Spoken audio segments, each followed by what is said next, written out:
بسم الله الرحمن الرحيم.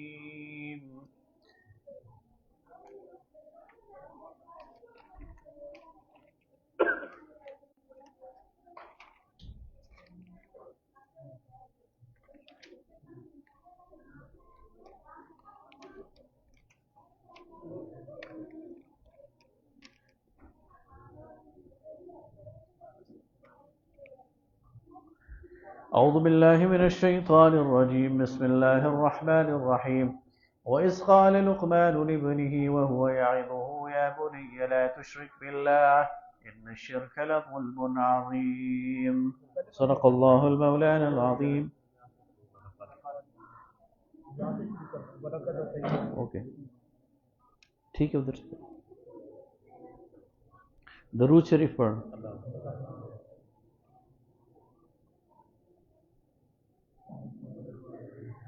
وَلَقَدْ آتَيْنَا لُقْمَانَ الْحِكْمَةَ أَنِ اشْكُرْ لِلَّهِ، اور ہم نے لقمان کو حکمت دی، دانائی دی تاکہ وہ اللہ کا شکر ادا کرے. لقمان کون تھے؟ ان کے بارے میں مفسرین کے درمیان اختلاف ہے. ایک گروہ یہ کہتا ہے کہ یہ قوم عاد کے بادشاہ تھے،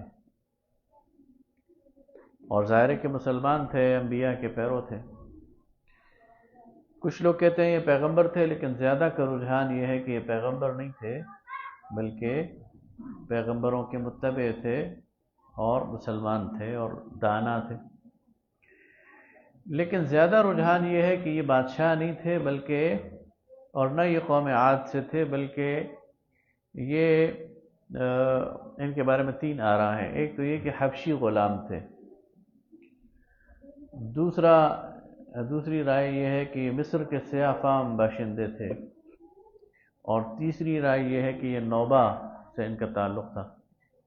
لیکن دراصل یہ تینوں باتیں ایک ہی ہیں. یہ جو نوبہ کا علاقہ ہے یہ سوڈان اور مصر کے درمیان، سوڈان کا علاقہ ہے اور مصر کی بالکل جنوب میں، اور یہاں مصر کے ہی اقوام رہتی ہیں اور وہ سیاہ فام ہیں. تو یہ گویا اس علاقے سے تھے، نوبی تھے، نوبہ سے ان کا تعلق تھا، اور سیاہ فام تھے اور مصری تھے. تو تھے البتہ بہت دانا، اور عرب میں ان کی جو حکمت ہے وہ بہت زیادہ مشہور تھی. اور ان کا ایک صحیفہ بھی لوگوں کے پاس موجود تھا جسے صحیفہ لقمان یا مجلہ لقمان کہتے ہیں. نبی صلی اللہ علیہ وسلم سے ایک شخص ملا حج کے دوران، اور اس نے کہا کہ جو آپ پیش کرتے ہیں، آپ کی جو دعوت میں نے سنی ہے، تو اسی طرح کی باتیں میرے پاس بھی ہیں. تو آپ نے فرمایا اچھا مجھے سناؤ. تو اس نے صحیفہ لقمان سے کچھ سنایا. تو آپ نے فرمایا کہ یہ بہت اچھا کلام ہے، لیکن میرے پاس اس سے بھی بہتر کلام ہے. اور پھر آپ نے اسے قرآن سنایا.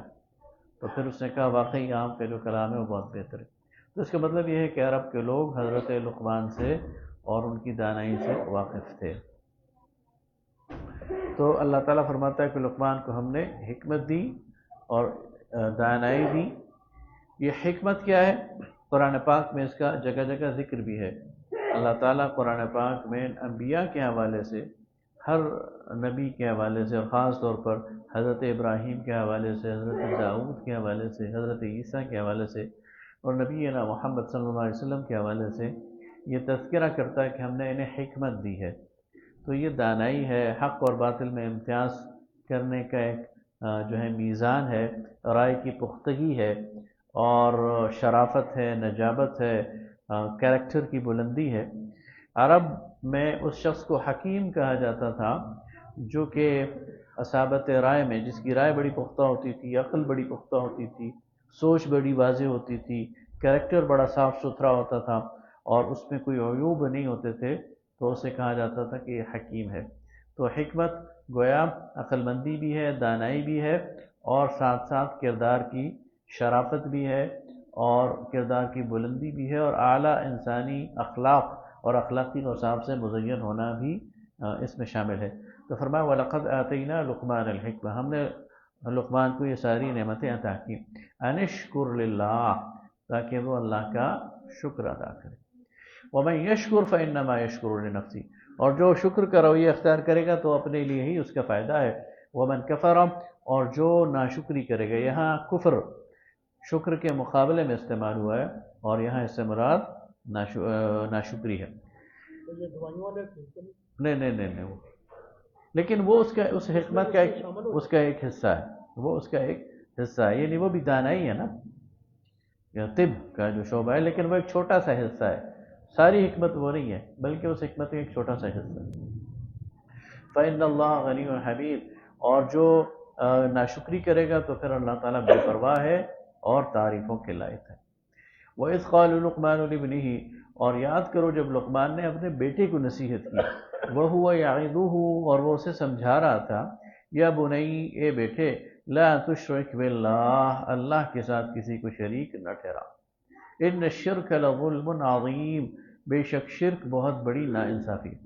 اب دیکھیں کہ ایک باپ اپنے بیٹے کو جب نصیحت کر رہا ہے تو سب سے پہلے برائی کی جڑ پر ہاتھ رکھ رہا ہے۔ تمام خرابیوں کی جڑ اگر کوئی ہے تو وہ شرک ہے، تمام گناہوں کی جڑ اور بنیاد اگر کوئی ہے تو وہ شرک ہے، یعنی توحید کا واضح اقرار، یہ نیکیوں کی عمارت اس پر کھڑی ہوتی ہے۔ اور توحید میں اگر بندے کی کسر رہ جائے تو پھر وہ کہتے ہیں نا کہ خشت اول چون حد معمار کج تا ثریا میرود دیوار کج، اگر معمار پہلی اینٹ غلط رکھ دے تو دیوار چاہے ثریا تک آسمان تک بھی اٹھائے وہ دیوار ٹیڑھی رہے گی۔ تو بنیاد جو ہے وہ توحید ہے، اگر یہ ٹھیک ہے اس کے اوپر جو عمل ہوگا وہ ٹھیک ہوگا، اور اگر بنیاد ٹھیک نہیں ہے تو سارا عمل ضائع ہو جائے گا۔ تو فرمایا لا تشرک باللہ، اللہ کے ساتھ کسی کو شریک نہ ٹھہرا، ان الشرک لظلم عظیم، شرک بہت بڑا ظلم ہے۔ کس پر ظلم ہے؟ اپنی جان پر ظلم ہے، اللہ پر ظلم نہیں ہے، اللہ کی کائنات پر ظلم نہیں ہے، خود اپنے اوپر ظلم ہے۔ وَوَصَّيْنَا الْإِنسَانَ بِوَالِدَيْهِ، اور ہم نے وصیت کی انسان کو اپنے والدین کے حوالے سے کہ ان سے حسن سلوک کرے۔ حَمَلَتْهُ أُمُّهُ وَهْنًا عَلَى وَهْنٍ، اس کی ماں نے اس کا جو رحم ہے اور اس کا جو وجود ہے وہ اٹھائے رکھا اپنے حمل میں، وَهْنًا عَلَى وَهْنٍ، اور وہ یعنی کمزوری پر کمزوری، وَفِصَالُهُ فِي عَامَيْنِ، اور پھر اس کا دودھ جو چھڑانا ہے وہ 2 سال لگے اس میں، یعنی پہلے 9 مہینے تک اس کا حمل اپنے پیٹ میں تھک تھک کر لے کے چلتی رہی، پھر 2 سال تک اسے دودھ پلایا۔ اچھا یہ جو دودھ پلانا ہے یہ ظاہر ہے کہ اس کے لیے جسم رگِ جاں چاہیے ہوتی ہے نا، عورت کا جسم اس میں گھل رہا ہوتا ہے، تو اپنے جسم کے حصے کو تمہیں پلایا اس نے۔ انشکر لی ولوالدیک، تو فرمایا کہ میرا شکر گزار بن اور اپنے والدین کے شکر گزار بن، والدین کے شکر گزار بن کہ ان کی وجہ سے اللہ نے تجھے نعمت حیات عطا کی ہے، زندگی عطا کی ہے۔ الی المصیر، تو نے میری ہی طرف واپس آنا ہے۔ وَإِن جَاهَدَاكَ، اور اگر وہ دونوں تجھ پر زور زبردستی کریں، کوشش کریں، عَلَىٰ أَن تُشْرِكَ بِي مَا لَيْسَ لَكَ بِهِ عِلْمٌ، کہ تو شرک کرے میرے ساتھ جس کا ان کا علم نہیں ہے، فَلَا تُطِعْهُمَا، تو پھر ان کی بات نہ مان، یعنی ان کی ہر بات مان، ان کی ہر جائز خواہش کو پورا کر، لیکن اگر وہ تجھے مجبور کریں کہ اللہ کے ساتھ کسی کو شریک ٹھہرانا ہے تو پھر یہ بات نہیں ماننی۔ وَصَاحِبْهُمَا فِي الدُّنْيَا مَعْرُوفًا، لیکن مشرک والدین کے ساتھ بھی دنیاوی معاملات میں تم نے معروف طریقے سے برتاؤ کرنا ہے، یہ نہیں کہ چونکہ والدین اب مشرک ہیں تو میرا حق ساقط ہو گیا، حق ساقط نہیں ہوا۔ ان کا کھلانا، ان کا پلانا، ان کا کھانا کپڑا اور ان کی ساری ضروریات پوری کرنا یہ تمہاری ذمہ داری ہے اب بھی۔ وَاتَّبِعْ سَبِيلَ مَنْ أَنَابَ إِلَيَّ، اور وہ راہ چل جو میری ہی طرف پلٹتی ہو۔ ثُمَّ إِلَيَّ مَرْجِعُكُمْ، اور پھر تم نے میری ہی طرف واپس لوٹ کے آنا ہے۔ فَأُنَبِّئُكُم بِمَا كُنتُمْ تَعْمَلُونَ، تو میں تمہیں خبردار کروں گا، بتاؤں گا جو کچھ تم کرتے تھے۔ یا بنی، اے بیٹے، انہا ان تک مثقال حبۃ من خردل، اے بیٹے اگر کوئی رائی کے برابر کوئی دانہ بھی ہوگا، فتکن فی صخرۃ، اور وہ پھر کسی پتھر پر ہوگا، او فی السماوات یا آسمانوں میں، او فی الارض یا زمین میں، یأتی بہ اللہ، اللہ اسے بھی لے آئے گا۔ یعنی اللہ کی بادشاہی میں اگرچہ وہ بہت بڑی بادشاہی ہے، لا متناہی ہے، نا پیدا کنار ہے، لیکن اس میں کوئی ذرہ برابر بھی ایسا نہیں جو اللہ سے پوشیدہ ہے۔ اللہ کسی ذرے کو بھی لانا چاہے گا تو لے آئے گا۔ ان اللہ لطیف خبیر، بے شک اللہ تعالیٰ باریک بھی ہے، لطیف باریک بھی ہے، خبیر اور خبردار ہے۔ باریک بھی کی اگر آپ کو بات سمجھنا چاہیں تو کسی نے ظاہر سب لوگ، بہت سارے لوگ ظاہر اور سبھی اسکول گئے ہوں گے، تو اسکول میں ہوتی ہے ایک مائکروسکوپ ہوتی ہے نا، تو مائکروسکوپ میں آپ کو ایک چھوٹی سی ایک سلائڈ دکھاتے ہیں، عام آپ اس کو نگاہ سے دیکھیں تو اس میں کچھ بھی نظر نہیں آ رہا ہوتا، یا ایک دھاگا نشان نظر آ رہا ہوتا ہے، لیکن جب اسے مائکروسکوپ سے دیکھتے ہیں تو وہ پورا ایک فلم بن جاتی ہے اس کی، اور اس کی ڈیٹیل نظر آتی ہے، اور اس میں جراثیم چھوٹے چھوٹے نظر آتے ہیں۔ تو یہ تو انسان کی بنائی ہوئی ہے، اللہ تعالیٰ باریک بھی ہے، تو اللہ تعالیٰ تو جو اس سے بھی جو کم تر چیزیں ہیں ان کو دیکھ سکتا ہے۔ آگے فرمایا یا بنی بیٹھے، اقیم الصلاۃ، نماز قائم کر، وامر بالمعروف، اور نیکی کا حکم دے، وانہا عن المنکر، اور برائی سے روک، واصبر علی ما اصابک، اور جو مصیبتیں تجھ پر آئیں ان پر صبر کر، ان ذلک من عزم الامور، بے شک یہ بہت بڑی ہمت والے کام ہیں۔ ولا تصعر خدک للناس، اور اپنے گال پھلا کر نہ رکھ لوگوں کے لیے، یعنی اپنے چہروں کو رعونت سے بھرا نہ رکھ لوگوں کے لیے۔ ولا تمشی فی الارض مرحا، اور نہ زمین پر اکڑ کر چل۔ ان اللہ لا يحب كل مختال فخور، بے شک اللہ تعالیٰ پسند نہیں کرتا کسی اترانے والے کو اور بڑائیاں کرنے والے کو۔ وقصد فی مشیک، اور میانہ چل اپنی چال میں، یعنی درمیانی چال رکھ۔ وغضض من صوتک، اور اپنی آواز کو پست رکھ۔ ان انکر الاصوات لصوت الحمیر، بے شک کہ سب سے بری آواز تو گدھے کی آواز ہے، یعنی چیخ چیخ کے بولنا اور آواز کی بنیاد پر لوگوں پر روب ڈالنا، اس سے بھی منع کیا گیا۔ الم تروا ان اللہ سخر لکم ما فی السماوات وما فی الارض، کیا یہ دیکھتے نہیں کہ اللہ تعالیٰ نے مسخر کر رکھا ہے تمہارے لیے جو کچھ آسمانوں میں ہے؟ کیا تم دیکھتے نہیں کہ اللہ نے مسخر کر رکھا ہے جو کچھ آسمانوں میں ہے اور جو کچھ زمین میں ہے؟ وَأَسْبَغَ عَلَيْكُمْ، اور اس نے پوری کر دی ہیں تم پر، نعمہ اپنی نعمتیں، ظاہرۃ وباطنہ، وہ نعمتیں جو کھلی کھلی ہیں تمہیں نظر آتی ہیں، اور وہ نعمتیں جو چھپی ہوئی ہیں تمہارے کام میں لگی ہوئی ہیں لیکن تمہارے سامنے نہیں ہیں۔ وَمِنَ النَّاسِ مَن يُجَادِلُ فِي اللَّهِ بِغَيْرِ عِلْمٍ، اور انسانوں میں سے کچھ ایسے بھی ہیں جو جھگڑتے ہیں اللہ پر، اللہ کے بارے میں بغیر علم کے، وَلَا هُدًى، نہ ان کو کوئی ہدایت ہے ان کے پاس، وَلَا كِتَابٍ مُنِيرٍ، اور نہ کوئی واضح کتاب۔ وَإِذَا قِيلَ لَهُمْ، اور جب ان سے کہا جاتا ہے اتَّبِعُوا مَا أَنزَلَ اللَّهُ، پیروی کرو اس کی جو اللہ نے اتارا ہے، قَالُوا بَلْ نَتَّبِعُ مَا وَجَدْنَا عَلَيْهِ آبَاءَنَا، تو کہتے ہیں ہم تو اس چیز کی پیروی کریں گے جو ہم نے اپنے آباء و اجداد کے ہاں پایا۔ أَوَلَوْ كَانَ الشَّيْطَانُ يَدْعُوهُمْ إِلَى عَذَابِ السَّعِيرِ، تو کیا یہ تب بھی اپنے آباء و اجداد کی پیروی کریں گے جب شیطان انہیں بھڑکتی ہوئی آنکھ کی طرف بلا رہا تھا۔ وَمَن يُسْلِمْ وَجْهَهُ إِلَى اللَّهِ، اور جس نے اپنے چہرے کو تابع کر دیا، یعنی اپنی پوری شخصیت کو تابع کر دیا اللہ کے لیے، وَهُوَ مُحْسِنٌ، اور وہ نیکوکار ہوا، فَقَدِ اسْتَمْسَكَ بِالْعُرْوَةِ الْوُثْقَىٰ، تو اس نے ایک ایسا زبردست کڑا پکڑ لیا جو کہ مضبوط ہے، جس کے لیے ٹوٹنا نہیں ہے، ایسا سہارا پکڑ لیا۔ وَإِلَى اللَّهِ عَاقِبَةُ الْأُمُورِ، اور اللہ کی طرف ہر کام کا انجام ہے۔ وَمَنْ كَفَرَ فَلَا يَحْزُنْكَ كُفْرُهُ، اور جو کفر کا راستہ اختیار کرے گا ناشکری کا، تو اے نبی صلی اللہ علیہ وسلم آپ کو اس کا کفر غم میں مبتلا نہ کرے۔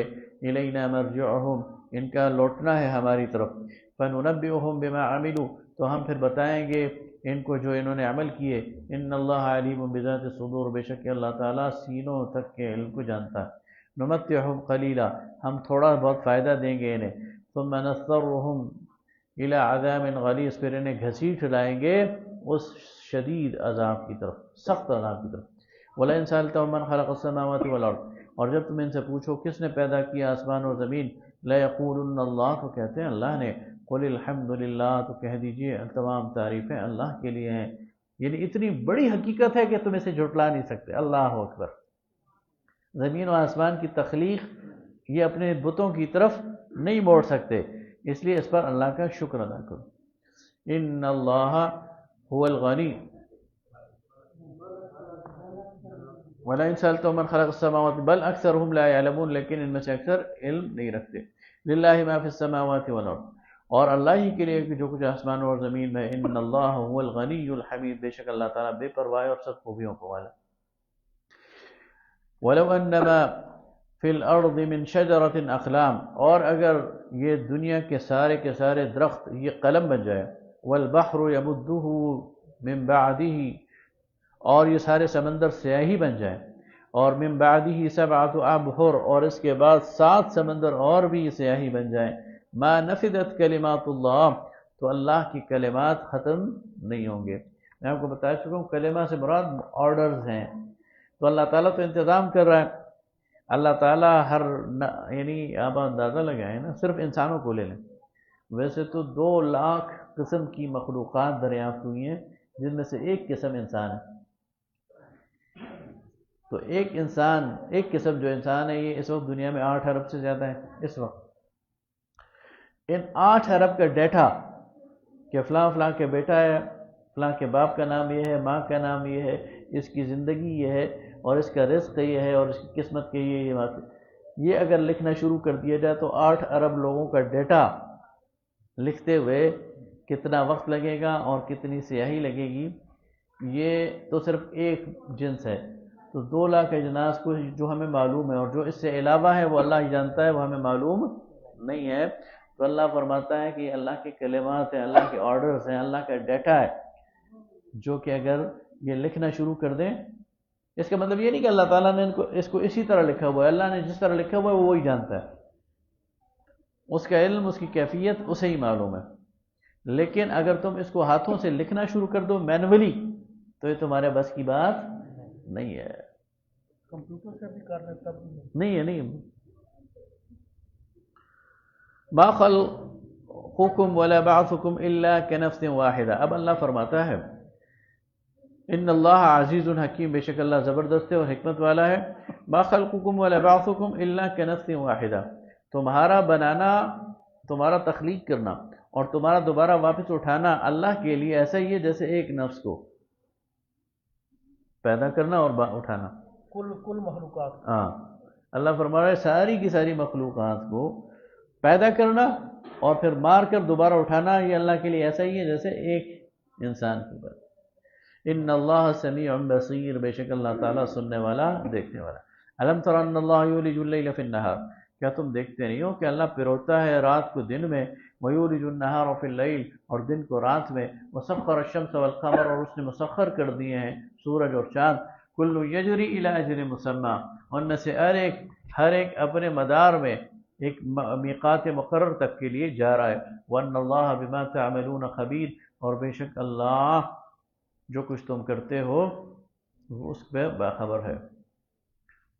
ذالک بان اللہ هو الحق، یہ جو ہمارا نظام شمسی ہے نا، اس میں یہ سارے سیارے سورج کے گرد وہ کر رہے ہیں مدار میں، لیکن اس سارے نظام شمسی کو لے کر سورج ایک اور مدار میں حرکت کر رہا ہے، اور اس مدار میں جو ہے وہ اس کو، وہ جب مدار ایک دفعہ کمپلیٹ ہوتا ہے تو اسے گیلیکٹک ایئر کہتے ہیں. ٹھیک ہے، اس کہکشاں کا پورا سال گیلیکٹک ایئر. اور یہ کائنات بگ بینگ کی تھیوری کہتی ہے کہ 13 ارب 80 کروڑ سال پرانی ہے، اور یہ اتنی بڑی ہے کہ اس 13 کروڑ 80 ارب سال میں صرف 20 دفعہ سورج نے اس مدار کو پورا کیا. تو اس کی وسعت کا آپ اندازہ لگا سکتے ہیں. اور اس جو گیلیکٹک ایئر ہے اس میں کہتے ہیں کہ کوئی 2.5 کروڑ سال یا 2.5 ارب سال شاید لگتے ہیں ایک دفعہ کہ اس مدار کو پورا کرنے میں. یہ بار اس سے پتہ چلتا ہے کہ اس کائنات کے اندر ہم جہاں بیٹھے ہیں یہ ہے کیا. وَأَنَّ اللَّهَ بِمَا تَعْمَلُونَ خَبِيرٌ، اور جو تم عمل کرتے ہو اللہ اس سے باخبر ہے. ذَلِكَ بِأَنَّ اللَّهَ هُوَ الْحَقُّ، یہ اس لیے کہ اللہ حق ہے. وَأَنَّ مَا يَدْعُونَ مِن دُونِهِ الْبَاطِلُ، اور جو اس کے بغیر بلائے جا رہے ہیں، جن کو پکارا جاتا ہے، وہ سب کا سب جھوٹ ہے. وَأَنَّ اللَّهَ هُوَ الْعَلِيُّ الْكَبِيرُ، اور اللہ تعالیٰ بلند ہے، بالا تر ہے اور بڑا ہے. أَلَمْ تَرَ أَنَّ الْفُلْكَ تَجْرِي فِي الْبَحْرِ، کیا تم دیکھتے نہیں کہ کشتی تیرتی ہے سمندر میں بنعمت اللہ، اللہ کی نعمت لے کر. لیوریکم من آیاتہ، تاکہ دکھائے اللہ تعالیٰ انہیں اپنی آیات، تمہیں اپنی آیات. ان فی ذلک لآیات لکل صبار شکور، اور اس میں نشانیاں ہیں ہر صبر کرنے والے اور شکر کرنے والے. صبار، صبر کا یعنی صابر سے بھی سپرلیٹیو ڈگری، بہت زیادہ صبر کرنے والا اور بہت زیادہ شکر کرنے والے. وَإِذَا غَشِّيَهُم مَّوْجٌ كَالظُّلُلِ، اور جب ان پر چھا جاتی ہے سمندر کی موج جیسے کہ بادل ہوں. دعوا اللہ مخلصین لہ الدین، تو یہ پکارتے ہیں اللہ کو، دین کو اس کے لیے خالص کر کے. فلما نجاہم الی البر، اور پھر جب ہم انہیں بچا لاتے ہیں زمین کی طرف. فمنہم مقتصد، تو ان میں کچھ ہوتے ہیں جو میانہ رو چلتے ہیں. وما یجحد بآیاتنا، اور نہیں جھگڑتے ہماری آیات پہ. الا کل ختار کفور، سوائے اس کے کہ جو پرلے درجے کا غدار ہے اور ناشکرا ہے. پہلے دو صفات استعمال ہوئی، صبار شکور، اور دوسری طرف استعمال ہوئی ختار کفور. یہ ایک دوسرے کی ضد ہیں. اللہ کی رضا پر صبر کرنے والا اور اللہ کی نافرمانی اور غداری کرنے والا، صبار اور ختار. اور شکور، شکر کرنے والا، اور کفور، نافرمانی کرنے والا، ناشکری کرنے والا. یا ایھا الناس، اے انسانوں، اتقوا ربکم، بچو اپنے رب سے، ڈرو اپنے رب سے. وخشوا، اور ڈرو یوما لا یجزی والد عن ولدہ ولا مولود هو جاز عن والدہ شیئا، اور ڈرو اس دن سے جب والد کام نہ آئے گا اپنے بیٹے کے، اور نہ بیٹا کام آئے گا اپنے والد کے ذرہ برابر. ان وعد اللہ حق، بے شک اللہ کا وعدہ ٹھیک ہے. فلا تغرنکم الحیات الدنیا، تو دنیا کی زندگی تمہیں دھوکے میں نہ ڈال دے. ولا یغرنکم باللہ الغرور، اور نہ وہ بڑا دھوکے باز تمہیں کسی دھوکے میں ڈال دے. کون؟ شیطان. ان اللہ عندہ علم الساعہ، بے شک اللہ ہی کے پاس ہے اس قیامت کی گھڑی کا علم. وَيُنَزِّلُ الْغَيْثَ، اور اتارنا اس کا بارش کا. وَيَعْلَمُ مَا فِي الْأَرْحَامِ، اور جو کچھ ماں کے پیٹ میں ہے وہ جانتا ہے. وَمَا تَدْرِي نَفْسٌ مَاذَا تَكْسِبُ غَدًا، اور کسی بھی نفس کو علم نہیں کہ وہ کل کے دن کیا کرے گا. وَمَا تَدْرِي نَفْسٌ بِأَيِّ أَرْضٍ تَمُوتُ، اور کسی نفس کو اس بات کا علم نہیں کہ کس زمین کے حصے پر اس کی موت آئے گی. ان اللہ علیم خبیر، بے شک اللہ تعالیٰ علم رکھنے والا باخبر. یہاں علم الغیب کی 5 چیزوں کا ذکر ہے. یعنی یہ نہیں، اس کا مطلب یہ نہیں ہے کہ علم الغیب صرف یہی 5 چیزیں، لیکن یہ وہ 5 موٹی موٹی چیزیں ہیں جن کا علم یا جن کی مینجمنٹ اللہ کے پاس ہے. ایک چھوٹا سا واقعہ بیان کر کے تو پھر اس کے بعد اس کی تھوڑی تفسیر بھی کرتا ہوں. امام مالک رحمہ اللہ یہ امام مدینہ بھی ہیں، نبی صلی اللہ علیہ وسلم سے بہت زیادہ محبت بھی کرتے تھے، حدیث کے شیخ یعنی ائمہ حدیث میں سے بھی ہیں. تو ان کی یہ خواہش تھی کہ ان کی موت مدینے میں آئے، تو یہ مدینے سے باہر سفر کے لیے نہیں جاتے تھے. تو ایک دفعہ انہوں نے رسول اللہ صلی اللہ علیہ وسلم کو خواب میں دیکھا، اور ان کی خواہش تھی حج کرنے کے لیے. تو انہوں نے کہا یا رسول اللہ، کیا میرے پاس اتنی مہلت ہے کہ میں حج کر لوں اور پھر واپس آؤں؟ اس لیے کہ مرنا میں نے، بہرحال میری خواہش ہے کہ میں مدینے میں. تو نبی صلی اللہ علیہ وسلم نے انہیں اس طرح اشارہ کیا 5 کا. تو وہ جب صبح اٹھے تو وہ اب اس شش و پنج میں پڑ گئے کہ رسول اللہ صلی اللہ علیہ وسلم نے مجھے 5 دن کہا ہے، 5 مہینے کا ہے، 5 سال کا ہے کہ تمہارے پاس اتنی مہلت ہے. وہ ان کا ذہن اس طرف جا رہا تھا. پھر انہوں نے ایک اور جو معبر خواب کے ابن سیرین رحمہ اللہ، غالباً ان سے یا کسی اور سے، یا سفیان بن عیینہ رضی اللہ رحمہ اللہ سے ان سے پوچھا کہ اس خواب کی تعبیر کیا ہے؟ تو انہوں نے کہا رسول اللہ نے تمہیں اس آیت کی طرف اشارہ کیا کہ یہ 5 چیزیں ایسی کہ ان کا علم اللہ کے پاس ہے، میرے پاس نہیں ہے۔ اچھا، یہ جو چیزیں ہیں نا، اس میں بعض لوگ کنفیوژن میں مبتلا ہو جاتے ہیں، خاص طور پر آج جدید ذہن۔ 3 چیزیں تو ایسی ہیں کہ جن کا علم اللہ کے پاس ہے۔ ان اللہ عنده علم الساعہ، ہو کی ضمیر اللہ کی طرف ہے، اللہ ہی کے پاس ہے قیامت کا علم، اللہ کے علاوہ کسی کے پاس نہیں۔ اور آخری دو چیزیں بھی جن میں اللہ تعالیٰ بالکل کیٹیگریکلی کہہ رہا ہے کہ وما تدری نفس ماذا تکسب غدا، تم میں سے کوئی شخص نہیں جان سکتا کہ وہ کل کے دن کیا کرے گا۔ اور یہ ہمارا اپنا معمول ہے، ہم کیا سوچ رہے ہوتے ہیں اگلے دن کیا ہو جاتا ہے، ہمارے وہم و گمان میں بھی نہیں ہوتا، اور ہم کہیں سے کہیں پہنچ جاتے ہیں، کہیں کا رزق ہمارے اس میں لکھا ہوتا ہے اور ہم وہاں پہنچ جاتے ہیں، ہمارے وہم و گمان میں بھی نہیں ہوتا۔ تو یہ سائنس ٹیکنالوجی اپنی انتہا تک بھی پہنچ جائے، انسان یہ معلوم نہیں کر سکتا کہ کل کے دن اس نے کیا کرنا، اس کا علم اللہ کے پاس۔ وما تدری نفس بأي ارض تموت، اور کوئی انسان یہ نہیں جان سکتا کہ کس زمین پر اس کی موت آنی ہے، یہ بھی اللہ ہی نے لکھا ہے، اور انسان اپنی موت کے وقت کے لیے اور موت کی جگہ کے لیے وہاں پہنچ جاتا ہے۔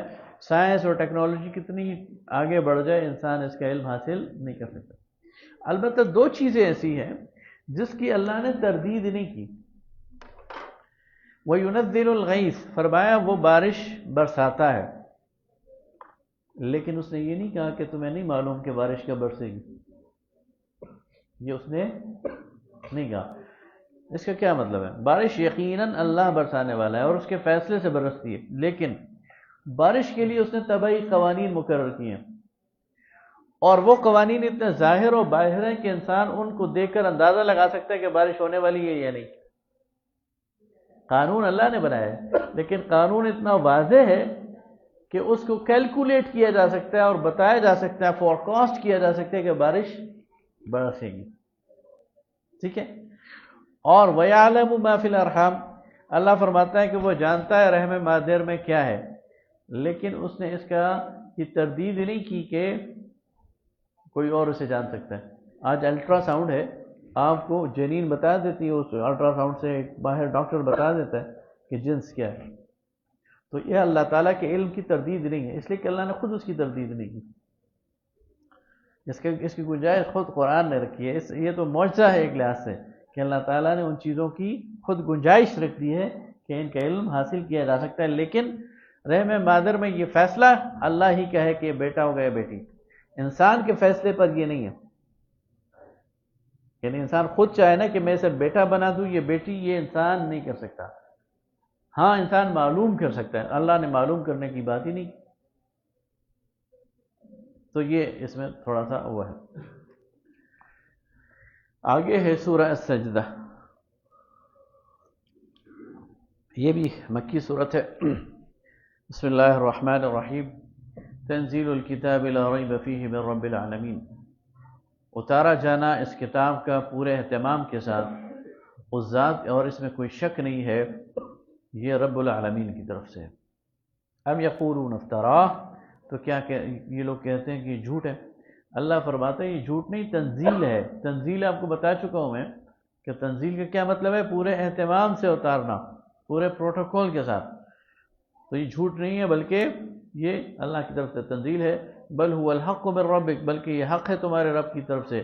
لتنذر قوما ما آتاهم من نذیر، تاکہ آپ اس کے ذریعے ڈرائے اس قوم کو جن کے پاس کوئی ڈرانے والا نہیں آیا، من قبل، کام سے پہلے، لعلہم یہتدون، تاکہ یہ ایمان لائے۔ اچھا، آپ سے پہلے ڈرانے والا نہیں آیا تو ان لوگوں کا کیا ہوگا؟ ذہن میں سوال آتا ہے نا کہ ان لوگوں کا کیا ہوگا؟ تو وہ دین ابراہیم پہ تھے، اور دین ابراہیم کی جو تعلیمات ان کے پاس تھیں اس کے مطابق ان سے سوال جواب ہوگا۔ اور دین ابراہیم تو بالکل واضح ہے کہ وہ توحید پر تھا، اس میں شرک نہیں تھا۔ تو دین ابراہیم پر جو لوگ ہیں، نبی صلی اللہ علیہ وسلم سے پہلے بھی اللہ تعالیٰ ان کے ساتھ اچھا معاملہ کرے گا، اور جو دین ابراہیم پر نہیں تھے، انہوں نے شرک کیا، تو ظاہر ہے کہ پھر ان کو اس کی سزا ملے۔ جب سے انسان وجود میں آیا ہے اس وقت سے کوئی ایسا انسان نہیں ہے جس کے اوپر کوئی پیغمبر یا ہر دور میں ہیں، ہر دور میں ہیں، اور کئی پیغمبر ہیں۔ اللہ الذی خلق السماوات والارض، اللہ وہ ذات ہے جس نے آسمانوں اور زمین کو تخلیق کیا، وما بینہما فی ستۃ ایام، اور جو کچھ ان کے درمیان ہے 6 دنوں میں، ثم استوى علی العرش، پھر وہ جلوہ افروز ہوا عرش پر، ما لکم من دونہ من ولی ولا شفیع، تو اس کے علاوہ تمہارا کوئی حمایتی اور سفارشی نہ ہے، افلا تتذکرون، تو کیا تم نصیحت حاصل کرو گے؟ یدبر الامر، وہ تدبیر کرتا ہے معاملات کی، معاملات کو یعنی ان کی مینجمنٹ کرتا ہے، من السماء الی الارض، آسمان سے زمین تک، ثم یعرج الیہ فی یوم کان مقدارہ الف سنۃ مما تعدون، اور پھر یہی سارے معاملات چڑھتے ہیں اس کی طرف ایک ایسے دن میں جس کی مقدار 1000 برس ہے تمہاری شمار کے مطابق۔ یہ میں پہلے بھی بتا چکا ہوں کہ اللہ تعالیٰ کا ایک میقات عالم امر کا، وہ ایک دن وہ ہمارے 1000 دنیاوی سال، وہ ایک دن ہے۔ ذالک عالم الغیب، اور یہ سورہ معارج میں آئے گا، اس میں پھر تفصیل بتاؤں گا کہ ایک دن 50,000 سال کے برابر بھی ہے، تو اس سے کیا مراد ہے، یہ انشاءاللہ وہی بات ہوگی۔ ذالک عالم الغیب، یہ ہے وہ ذات جو چھپے ہوئے علم، جس کے پاس علم ہے چھپی ہوئی چیزوں کا، والشہادہ، اور حاضر، العزیز، زبردست ہے، الرحیم، اور رحم کرنے والا۔ الذی احسن کل شیء خلقہ، وہ ذات جس نے ہر چیز کو بہت خوبصورت بنایا، وبدأ الخلق الانسان من طین، اور انسان کو مٹی سے بنایا، ایک گارے سے، ثم جعل نسلہ من سلالۃ من ماء مہین، اور پھر اس کی نسل کو چلایا ایک پانی کی بے قدر بوند سے، ایک حقیر سی بوند سے، نطفے سے، ثم سواہ، پھر اسے برابر کیا، ونفخ فیہ من روحہ، اور پھر اس میں پھونکی اس نے اپنی روح، وجعل لکم السمع والابصار، اور پھر اس نے بنایا تمہارے لیے کان اور آنکھیں، والافئدہ، اور دل، قلیلا ما تشکرون، لیکن تم بہت ہی کم ہو جو شکر کرتے ہو۔ وقالوا اذا ضللنا فی الارض ائنا لفی خلق جدید، تو کہتے ہیں کیا جب ہم زمین میں رول مل جائیں گے، مٹی کا حصہ بن جائیں گے، دوبارہ ہم اسی طرح اٹھائے جائیں گے جس طرح کے ہیں، بل ہم بلقاء ربہم کافرون، لیکن حقیقت یہ ہے کہ یہ اپنے رب کی ملاقات کے منکر ہے۔ قل یتوفاکم ملک الموت الذی وکل بکم، اب اللہ تعالیٰ ایک حقیقت بتا رہا ہے، اللہ تعالیٰ نے جتنے انسان بنائے نا، ان میں سے ہر ایک پر موت کا فرشتہ مقرر ہے، میرا آپ کا ہر ایک کا، ہماری گردن پر ہمارے موت کا فرشتہ مقرر ہے۔ وَكُلُّ بِكُمْ ثُمَّ إِلَىٰ رَبِّكُمْ تُرْجَعُونَ، اور تم اپنے رب کی طرف لوٹائے جاؤ گے، تو بس وہ کوشن کا انتظار کر رہا ہے، وہ تو حضرت جبرائیل علیہ، وہ تو ان کے سردار ہیں نا، وہ ملک الموت جو ہیں، وہ موت کے اس پورے ڈپارٹمنٹ کے ہیڈ آف دی ڈپارٹمنٹ ہے۔ اچھا، آگے فرشتے ہیں پر ہر بندے پر ایک فرشتہ اللہ نے مقرر کیا ہوا موت کا۔ ہاں کوئی بہت ہی اونچی ہستی ہو تو جبرائیل اسرائیل آ کر خود اس کی روح قبض کریں اس کے پروٹوکول میں، تو اور بات ہے، ورنہ ہر ایک انسان کے لیے موت کا فرشتہ وہ مقرر ہے جو اس پر کھڑا ہے، اس کے پاس نگرانی کر رہا ہے۔ وَلَوْ تَرَىٰ إِذِ الْمُجْرِمُونَ نَاكِسُو رُءُوسِهِمْ، اور تم کاش تم دیکھتے کہ جب یہ منکر سر ڈالے، سر جھکائے کھڑے ہوں گے، عند ربہم، اپنے رب کے ہاں، ربنا ابصرنا، اور کہیں گے اللہ ہمیں ایک موقع اور دے دے، یہ کہیں گے اے اللہ ہم نے دیکھ لیا، ابصرنا ہم نے دیکھ لیا، وسمعنا اور ہم نے سن لیا، فرجعنا تو ہمیں واپس بھیج، نعمل صالحا ہم نیک عمل کریں گے، انا موقنون اب ہم یقین لے آئے۔ وَلَوْ شِئْنَا لَآتَيْنَا كُلَّ نَفْسٍ هُدَاهَا، اللہ فرماتا ہے اگر میں چاہتا تو ہر ایک نفس کو ہدایت دے دیتا، وَلَكِنْ حَقَّ الْقَوْلُ مِنِّي، لیکن میری بات تم پر چسپاں ہو کر رہے گی، لَأَمْلَأَنَّ جَهَنَّمَ مِنَ الْجِنَّةِ وَالنَّاسِ أَجْمَعِينَ، کہ میں نے بھرنا ہے جہنم کو انسانوں اور جنات سے، فَذُوقُوا بِمَا نَسِيتُمْ لِقَاءَ يَوْمِكُمْ هَذَا، تو چکھو اس لیے کہ تم نے آج کے دن کو بھلا دیا، اِنَّا نَسِينَاكُمْ، تو آج ہم بھی تمہیں بھلا دیتے ہیں، وَذُوقُوا عَذَابَ الْخُلْدِ، اور چکھو ہمیشہ کا عذاب بما کنتم تعملون اپنے اعمال کے نتیجے میں انما یؤمن بآیاتنا الذین بے شک ہماری آیات تو وہی لوگ ایمان لائیں گے اذا ذکروا بها خروا سجدا جب وہ ان کے سامنے پڑھی جاتی ہیں تو وہ گر پڑتے ہیں سجدے میں وسبحوا بحمد ربهم اور وہ تسبیح کرتے ہیں اپنے رب کی حمد کے ساتھ وهم لا يستكبرون اور وہ گھمنڈ میں مبتلا نہیں ہوتے. یہ آیت سجدہ ہے. تتجافى جنوبهم عن المضاجع ان کے پہلو ان کے بستروں سے الگ رہتے ہیں يدعون ربهم خوفا وطمعا اور وہ رب کو پکارتے ہیں خوف کی حالت میں بھی اور لالچ میں بھی ومما رزقناهم ينفقون اور جو ہم نے انہیں رزق دیا ہے اس میں سے خرچ کرتے ہیں. صحابہ آپس میں بات کرتے تھے کہ تتجافى جنوبهم عن المضاجع ان کے پہلو ان کے بستروں سے الگ رہتے ہیں. اس سے کیا مراد ہے؟ نیند کم رات کو کم سوتے ہیں اور عبادت کرتے ہیں لیکن اس سے ہماری جو توجہ جاتی ہے تہجد کی طرف جاتی ہے نا. لیکن اس سے صرف تہجد مراد نہیں بلکہ حضرت انس سے غالباً روایت ہے کہ نبی صلی اللہ علیہ وسلم یعنی کسی نے پوچھا نا کہ یہ کس کے بارے میں اتری تو فرمائی یہ انصار کے بارے میں اتری. یہ اور انصار کا معمول یہ تھا کہ وہ مغرب سے عشاء کے درمیان نوافل پڑھتے تھے. تو اصل میں لیل جو ہے نا رات وہ مغرب سے شروع ہو جاتی ہے. تو مغرب سے عشاء کے درمیان بھی جو نفل پڑھے گا اسے اللہ تعالیٰ رات کی نماز کا ثواب دے گا. ہاں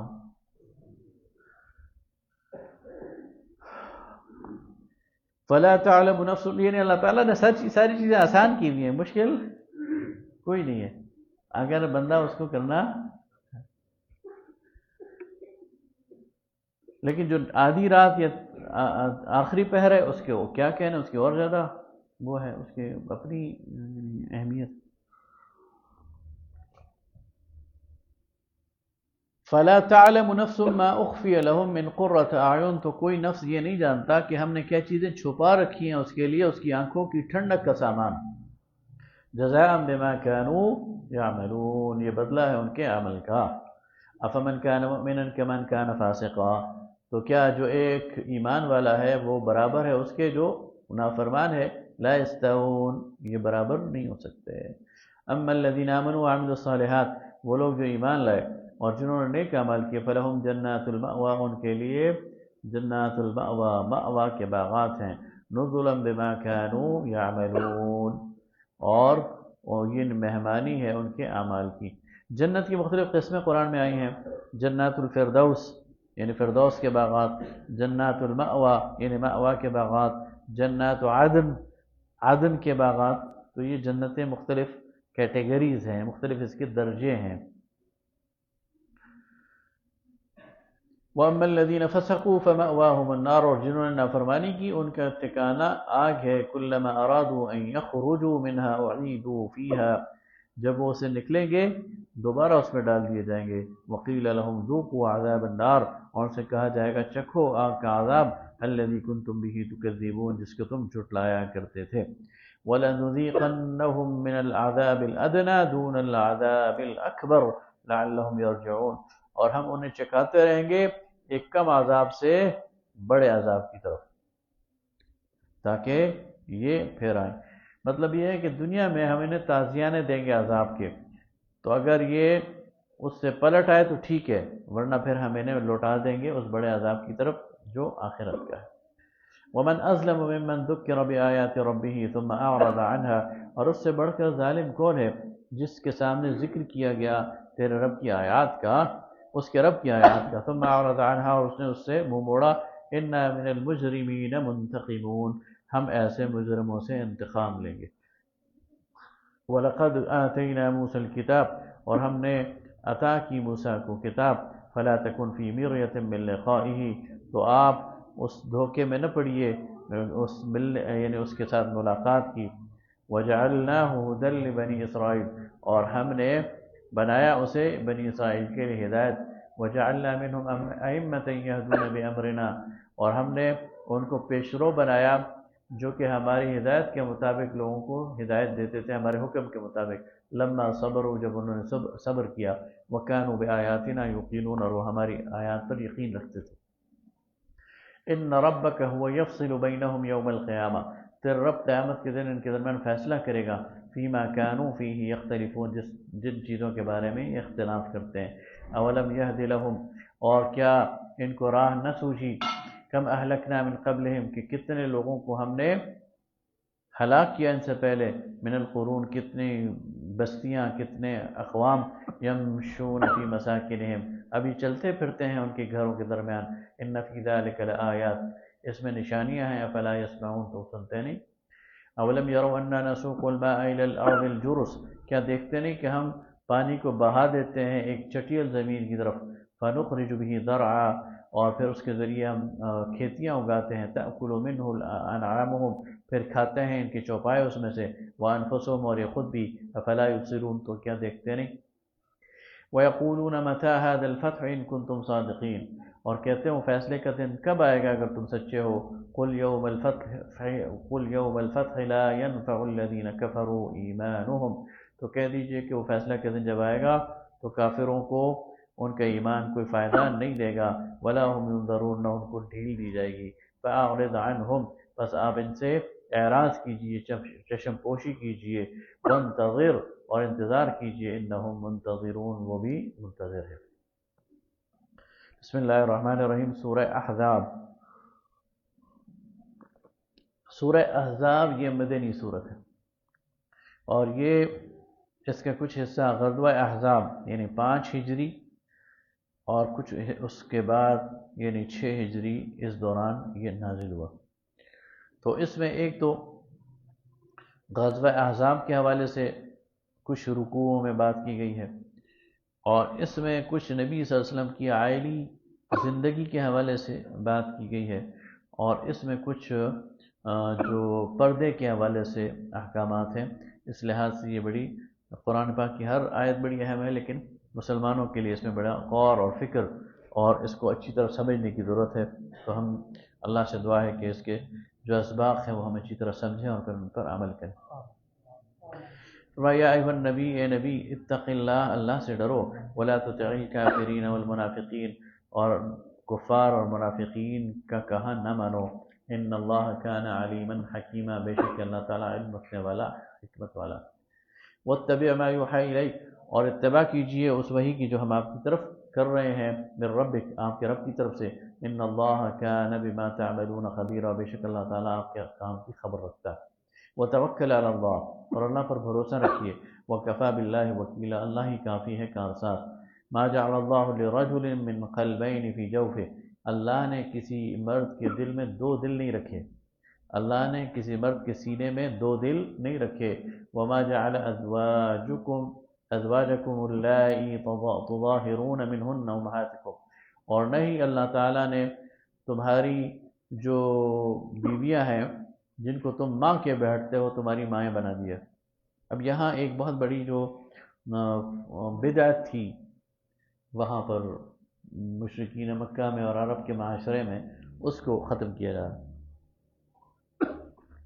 وہ بدعت یہ تھی کہ، اور اس کا آگے ذکر بھی آئے گا، ظہار اس کو کہتے ہیں، کہ ایک شخص اپنی بیوی کو، منکوحہ زوجہ کو کہتا تھا کہ تم میرے لیے ایسی ہو جیسے میری ماں،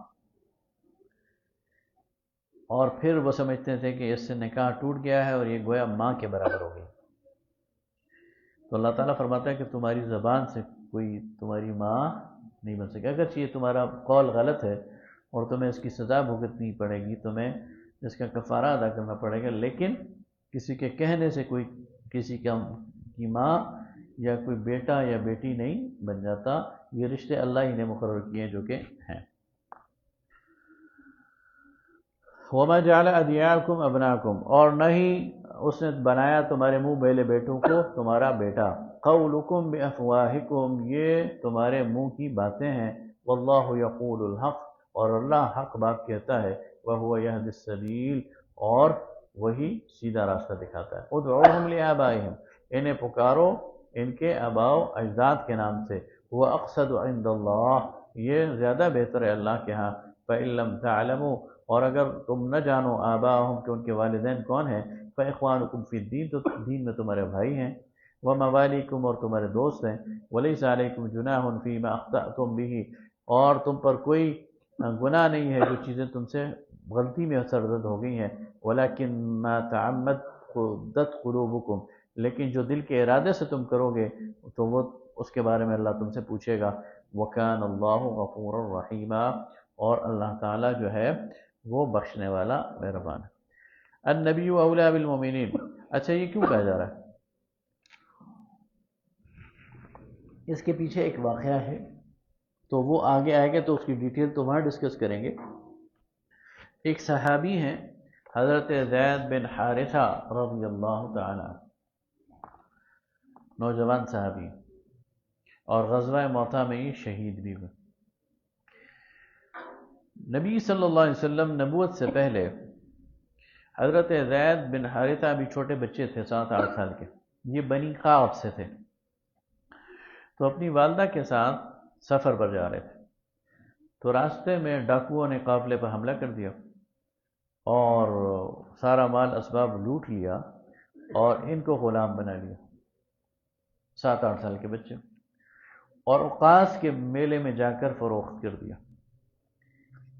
وہاں بعد میں صحابی بنے حضرت حکیم بن حزام، انہوں نے انہیں خرید لیا. یہ حضرت خدیجہ الکبریٰ رضی اللہ تعالی عنہا ام المومنین ان کے بھتیجے تھے.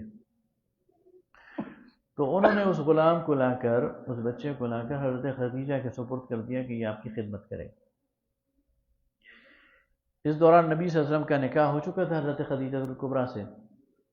تو حضرت خدیجہ نے حضرت زید کو رسول اللہ صلی اللہ علیہ وسلم کی خدمت پر مامور کر دیا. تو اس طرح حضرت زید جو ہیں رسول اللہ صلی اللہ علیہ وسلم کے ساتھ رہنے لگ گئے. یہ نبوت سے پہلے کی بات، 4-5 سال رہے ہوں گے. اتنے میں حضرت زید کے والدین کو پتہ چل گیا کہ ہمارا بیٹا مکہ میں ہے، اور پوچھتے پوچھاتے وہ آ گئے. رسول اللہ صلی اللہ علیہ وسلم سے ملاقات ہوئی ان کی. تو حضرت زید کے والد اور چچا یہ دونوں آئے تھے اور اس سے کہا کہ ہمارا بیٹا آپ کے پاس غلام ہے، تو آپ ہمیں رقم بتائیں، ہم آپ کو دیتے ہیں اور ہمارے بیٹے کو ہم لے جاتے ہیں. رسول اللہ صلی اللہ علیہ وسلم نے فرمایا اچھا ایسا کرو کہ میں زید کو بلا لیتا ہوں اور اس پر فیصلہ چھوڑ دیتے. اگر وہ آپ کے ساتھ جانا چاہے تو میں آپ سے ایک پیسہ بھی نہیں لوں گا، اسے جانے دوں گا، اور اگر وہ میرے ساتھ رہنا چاہے تو تم روکو گے نہیں. تو وہ خوش ہو گئے. انہوں نے کہا ایسی اچھی بات کیا ہو سکتی ہے؟ ان کا خیال رہتا کہ ہمارا بیٹا کیوں نہیں جائے گا ہمارے ساتھ. کہا بڑی مناسب بات کی ہے آپ نے، انصاف کی بات کی ہے. آپ نے حضرت زید کو بلایا، کہا ان کو پہچانتے ہو؟ انہوں نے کہا یہ میرے والد ہیں، یہ میرے چچا ہیں. کہا اچھا یہ آپ کو لینے آئے، آپ جانا چاہتے ہو؟ کہا نہیں جاؤں گا نہیں، رہوں گا آپ کے ساتھ.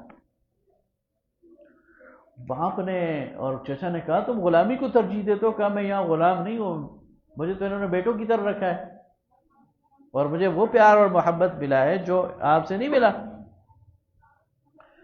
نبی صلی اللہ علیہ وسلم سے اتنے خوش ہوئے کہ زید کا ہاتھ پکڑا اور حتیم کے پاس لے گئے بیت اللہ میں، اور کہا لوگوں آج کے بعد یہ زید بن محمد ہے اور یہ میرا وارث ہے اور میں اس کا وارث. اور اس سے پھر لوگوں نے ان کو زید بن محمد کہنا شروع کر دیا. اس کو یہ عرب کے دستور کے مطابق تھا، ایسے ہی ہوتا تھا. اور بھی بہت سارے، مثلا حضرت حذیفہ جو ہیں انہوں نے بھی اپنے غلام سالم کو اپنا بیٹا بنایا ہوا تھا اور وہ سے بہت محبت کرتے تھے. تو یہ وہاں کی دستور کے مطابق تھا. لیکن اس سے پھر آگے بہت ساری معاشرتی برائیاں جنم لے سکتی تھی، تو اللہ تعالیٰ نے اس کو ختم کیا، اس پر ضرب لگائی، اور اس کا کیا طریقہ اختیار کیا وہ آگے آئے گا. لیکن یہاں صرف یہ بتایا جا رہا ہے کہ یہ جو رشتے تم نے زبانی بنائے ہوئے ہیں ان کے اللہ کے ہاں کوئی اہمیت نہیں. یہ تمہارے بھائی ہیں، بیٹے نہیں ہو سکتے، دینی بھائی ہیں. آگے فرمایا النبی اولا بالمؤمنین من انفسہم، نبی کا مقام مومنین کے لیے ان کی جانوں سے زیادہ ہے، وہ ازواجہ امہاتہم، اور نبی کی بیویاں ان کی مائیں ہیں، نبی کا مقام والد کا ہے۔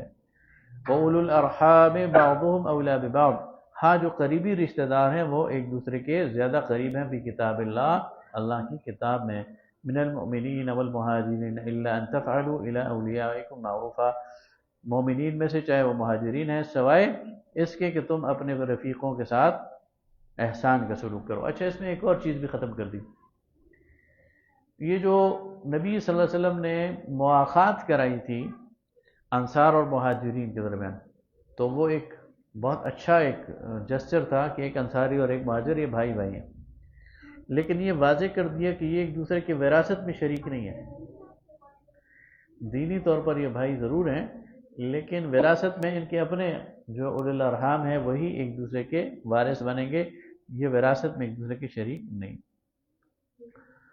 کان ذلک فی الکتاب مسطورا، یہ چیزیں پہلے سے کتاب میں لکھی ہوئے ہیں۔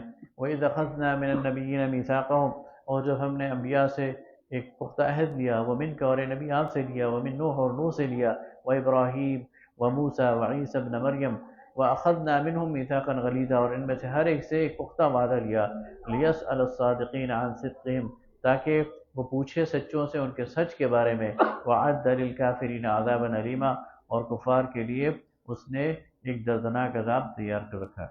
یا ایھا الذین آمنوا اذکروا نعمت اللہ علیکم، اب یہاں پر وہ ساری بات چھوڑ کر غزوہ احزاب کا سلسلہ شروع ہو گیا ہے، اور وہ ہوگا پھر آخر میں پھر اس موضوع کی طرف دوبارہ آئیں گے۔ جزاک اللہ۔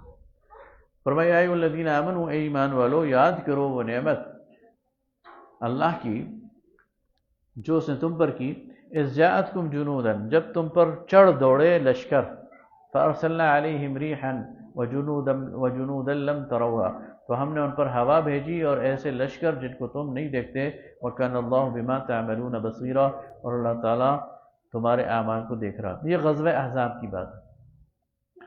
مشرکین مکہ نے جب احد میں سے واپس لوٹے نا، تو یہود نے ان کو کہا کہ یہ مسلمانوں کو کھیڑنا تمہارے اکیلے بس کی بات نہیں،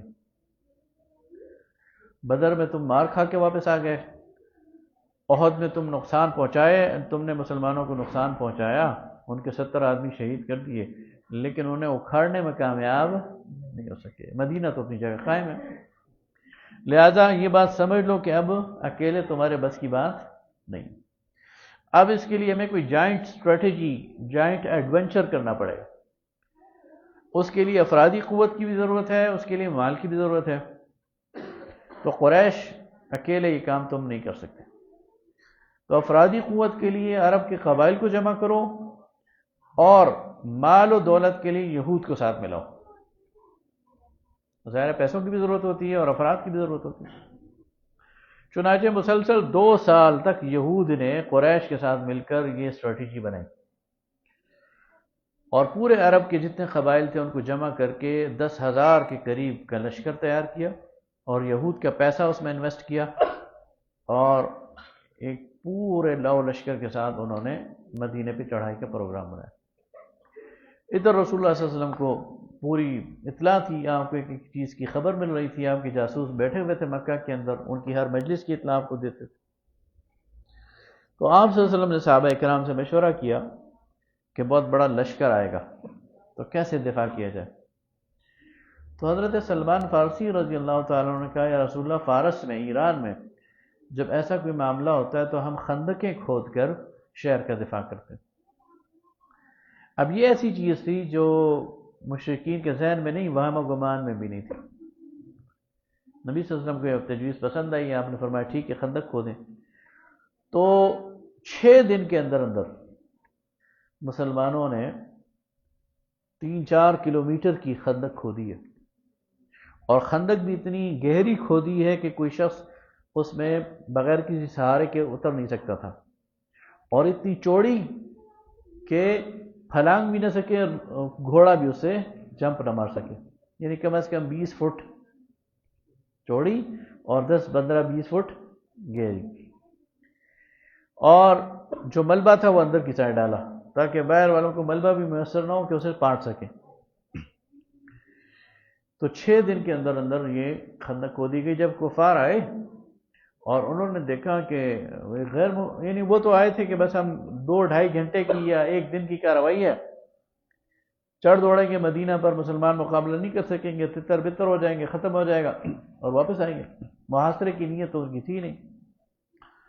جب انہوں نے یہ صورتحال دیکھی تو پھر انہیں خیمہ زن ہونا پڑا، تو انہوں نے محاصرہ کر لی، اور اس دوران پھر 1 مہینے تک یہ محاصرہ چلتا رہا۔ لیکن مسلمانوں کے لیے شدید آزمائش کا موقع تھا۔ پھر اللہ تعالیٰ نے جو ہے وہ مسلمانوں کی مدد کی، اور اس مدد کے نتیجے میں پھر یہ سارے کے سارے جو ہے وہ لشکر وہ بھاگ گئے۔ اس کی مزید تفصیلات اگر بیان کروں گا تو بہت دیر ہو جائے گی، لہذا وہ سیرت کی کتابوں میں موجود ہیں۔ تو اللہ تعالیٰ فرماتا ہے اذ جاؤکم من فوقکم، جب وہ چڑھ دوڑے تمہارے اوپر سے، ومن اسفل منکم، تمہارے قدموں کے نیچے سے نکل آئے، وَإِذْ زَاغَتِ الْأَبْصَارُ، جب آنکھیں پتھرا گئیں، وَبَلَغَتِ الْقُلُوبُ الْحَنَاجِرَ، اور کلیجے منہ کو آنے لگ گئے غم سے اور خوف سے، وَتَظُنُّونَ بِاللَّهِ الظُّنُونَ، اور تم اللہ کے بارے میں طرح طرح کی باتیں کرنے لگ گئے کہ اس سے اللہ کیسے چھوڑائے گا ہمیں۔ جو منافقین تھے نا، وہ کہتے تھے اب اس سے اللہ ہمیں کیسے چھوڑائے گا۔ بڑے لشکر کو هُنَالِكَ ابْتُلِيَ الْمُؤْمِنُونَ، اللہ فرماتا ہے یہاں ہم نے ایمان والوں کی آزمائش کی، وَزُلْزِلُوا زِلْزَالًا شَدِيدًا، اور انہیں ہلا مارا، جھنجھوڑ کے رکھ دیا۔ وَإِذْ يَقُولُ الْمُنَافِقُونَ، جب منافق کہنے لگے، وَالَّذِينَ فِي قُلُوبِهِم مَرَضٌ، اور جن کے دل میں بیماری تھی، مَا وَعَدَنَا اللَّهُ وَرَسُولُهُ إِلَّا غُرُورًا، کہ اللہ اور اس کے رسول کے سارے وعدے تو جھوٹ تھے۔ وَإِذْ قَالَتْ طَائِفَةٌ مِّنْهُمْ، اور جب ایک گروہ نے کہا منافقین کے، یا اہل یثرب لا مقام لکم، کہ اے یہ مدینے والوں تمہارے لیے ٹھکانہ نہیں ہے، فرجعوا لوٹ آؤ، وَيَسْتَأْذِنُ فَرِيقٌ مِّنْهُمْ، اور ان میں سے ایک گروہ آپ سے اجازتیں مانگنے لگ گیا، منہم النبی، نبی سے، یقولون ان بیوتنا عورہ، اور کہنے لگا کہ ہمارے گھر جو ہیں وہ بالکل ایکسپوز ہو چکے ہیں، ہمارے گھر وہ دشمن کی زد میں ہے، وما ہی بعورہ، حالانکہ وہ دشمن کی زد میں نہیں تھے، کھلے ہوئے نہیں تھے، ان یریدون الا فرارا، وہ صرف بھاگنا چاہ رہے تھے، ولو دخلت علیہم من اقطارها، اور اگر یہ شہر میں کوئی گھس آتا اس کے کناروں سے، ثم سئلوا الفتنہ، تو یہ وہی لوگ ہیں جو فتنے میں ان سے فتنہ چاہتے، لآتوها، اور جو ان پر آ جاتا، وما تلبثوا بها الا یسیرا، اور یہ دیر نہ کرتے اس میں مگر یعنی فوراً ہی دشمن کے ساتھ مل جاتے۔ وَلَقَدْ كَانُوا عَاهَدُوا اللَّهَ مِنْ قَبْلِ، اگرچہ یہ اس سے پہلے اللہ سے وعدہ کر چکے تھے، لا يَأْتُونَ الْأَدْبَارَ، کی پیٹھ نہیں دکھائیں گے، دشمن کے مقابلے میں پیٹھ نہیں موڑیں گے، وَكَانَ عَهْدُ اللَّهِ مَسْئُولًا، اور اللہ تعالیٰ کے ساتھ جو عہد کیا تھا انہوں نے، اللہ پوچھے گا اس کے بعد۔ قُلْ لَن يَنْفَعَكُمُ الْفِرَارُ، اے نبی کہہ دیجئے آج تمہارا بھاگنا تمہیں فائدہ نہیں دے گا، ان فررتم من الموت، اگر تم موت سے بھاگتے ہو، او القتل، یا قتل سے بھاگتے ہو، وَإِذًا لَّا تُمَتَّعُونَ إِلَّا قَلِيلًا، اور تمہیں زندگی بھی اگر ملی تو تھوڑی سی ملے گی۔ قُلْ مَنْ ذَا الَّذِي يَعْصِمُكُم مِّنَ اللَّهِ، تو کہہ دیجئے نبی اللہ سے تمہیں کون بچائے گا، ان اراد بکم سوءا، اگر اللہ تم پر کوئی برائی چاہے، او اراد بکم رحمہ، یا تم پر رحمت نازل کرنا چاہے، ولا یجدون لهم من دون اللہ ولیا ولا نصیرا، اور یہ نہیں پائیں گے اللہ کے علاوہ کوئی حمایتی و مددگار۔ قد یعلم اللہ المعوقین، یقیناً اللہ جانتا ہے رکاوٹیں ڈالنے والوں کو، منکم، تم میں سے، والقائلین، اور کہنے والوں کو، لاخوانہم، اپنے بھائیوں سے، حلم الینا، ہماری طرف آؤ، ولا یاتون الباس، اور لڑائی میں یہ نہیں جاتے، الا قلیلا، مگر تھوڑے، اشحۃ علیکم، یہ بخیل ہے تم پر، فاذا جاء الخوف، جب ان پر خوف کا موقع آتا ہے، رأیتہم ینظرون الیک تدور اعینہم، تو یہ آپ کی طرف ایسے دیکھتے ہیں کہ ان کی آنکھوں کی پھرتی، کالذی یغشی علیہ من الموت، جیسے ان کے اوپر موت چھائی ہوئی ہے، یعنی ڈر ان منافقین پر چھا گیا تھا۔ فَإِذَا ذَهَبَ الْخَوْفُ، جب خوف کی فضا ختم ہو گئی، صَلَقُوكُمْ بِأَلْسِنَةٍ حِدَادٍ، تو یہ ان کی زبانیں قینچی کی طرح چلنے لگ گئیں، أَشِحَّةً عَلَى الْخَيْرِ، اور اپنی بھلائی تم پر ظاہر کرنا شروع ہو گئے، أُولَئِكَ لَمْ يُؤْمِنُوا، لیکن یہ ایمان نہیں لائے، فأحبط اللہ اعمالہم، اللہ نے ان کے اعمال ضائع کر دیے، وکان ذلک علی اللہ یسیر، اور اللہ تعالیٰ کے لیے کام سارا آسان ہے۔ تو یہ منافقین کو ایکسپوز کیا جا رہا ہے کہ جب ایک دم محاصرے کی وجہ سے مدینے پر خوف کی فضا قائم ہو گئی تو انہوں نے پینگیں بڑھانی شروع کر دی یہود سے، اور اپنے لیے جائے پناہ تلاش کرنی شروع کر دی۔ لیکن جب خطرہ ٹل گیا تو مسلمانوں کے پاس آ گئے اور کہا ہاں دیکھو نا، ہم بھی اس مورچے پر میں بھی بیٹھا ہوا تھا، ادھر سے میں بھی دشمن کی خبر لے رہا تھا۔ یعنی زبانیں پھر قینچی کی طرح چل رہی تھی اور مسلمانوں کو یقین دلا رہے تھے کہ ہم تمہارے ساتھ تھے۔ اللہ فرماتا ہے یہ ایمان والے نہیں ہیں۔ یحسبون الاحزاب لم یذهبوا، یہ سمجھتے تھے کہ یہ جو لشکر ہیں یہ واپس نہیں جائیں گے۔ وَإِن يَأْتِ الْأَحْزَابُ، اور اگر آ جائیں یہ فوجیں، يَوَدُّ لَوْ أَنَّهُمْ بَادُونَ فِي الْأَعْرَابِ يَسْأَلُونَ عَنْ أَنْبَائِكُمْ، اور جب یہ لشکر مدینہ میں داخل ہوئے تو ان میں سے ہر ایک یہ خواہش تھی کہ میں کسی دور دراز دیہات میں بیٹھا ہوتا اور خبریں سن رہا ہوتا، میں مدینہ کے اندر بیٹھ کر کے ادھر جو ہے وہ مصیبت میں پھنس گیا ہوں، کسی دور دراز قصبے میں بیٹھا ہوتا اور خبریں سن رہا ہوتا کہ اب لشکر نے یہ کر دیا اور لشکر نے وہ کر دیا اور انجوائے کر رہا ہوتا، لیکن اب تو میں خود پھنس گیا ہوں۔ یسألون عن انبائکم، تو تمہاری خبریں پوچھتے، وَلَوْ كَانُوا فِيكُمْ مَا قَاتَلُوا إِلَّا قَلِيلًا، اور اگر یہ تمہارے درمیان ہوتے تو یہ ان میں سے بہت تھوڑے ہیں جو لڑتے ورنہ نہ لڑتے۔ لَقَدْ كَانَ لَكُمْ فِي رَسُولِ اللَّهِ أُسْوَةٌ حَسَنَةٌ، تو تمہارے لیے رسول اللہ کی زندگی میں بہترین نمونہ ہے۔ کہاں کہا جا رہا ہے؟ اس موقع پر جب سب ڈر گئے تھے، جب سب کو اپنی زندگی کی فکر پڑ گئی تھی، اپنے گھر والوں کی فکر پڑ گئی تھی، اپنے مال و متاع کی فکر پڑ گئی تھی، اس موقع پر اللہ کے رسول کا اسوہ کیا ہے؟ ڈٹ جانا، مقابلہ کرنا، صبر سے، استقامت سے دشمن کا مقابلہ کرنا۔ تو فرمایا اللہ کے رسول کی سنت میں تمہارے لیے بہترین نمونہ ہے کہ جب بھی ایسے موقع آئے تو ڈرنے کی ضرورت نہیں ہے، بلکہ ڈٹ جانے کی اور مقابلہ کرنے کی ضرورت ہے۔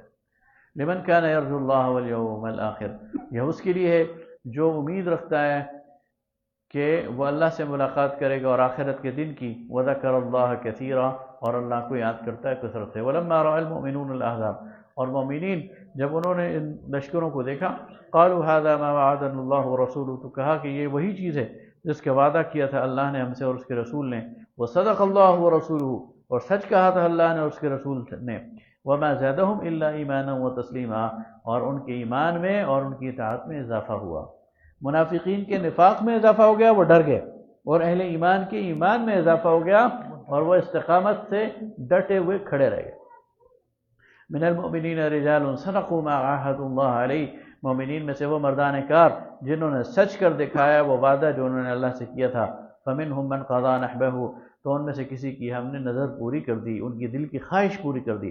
ومنهم من ينتظر، یعنی شہادت کی موت، اور کچھ اس انتظار میں ہے۔ وما بدلوا تبدیلا، اور اللہ کا جو وعدہ ہے وہ اس نے بدلا نہیں ہے اور نہ انہوں نے اپنے عمل کو بدلا۔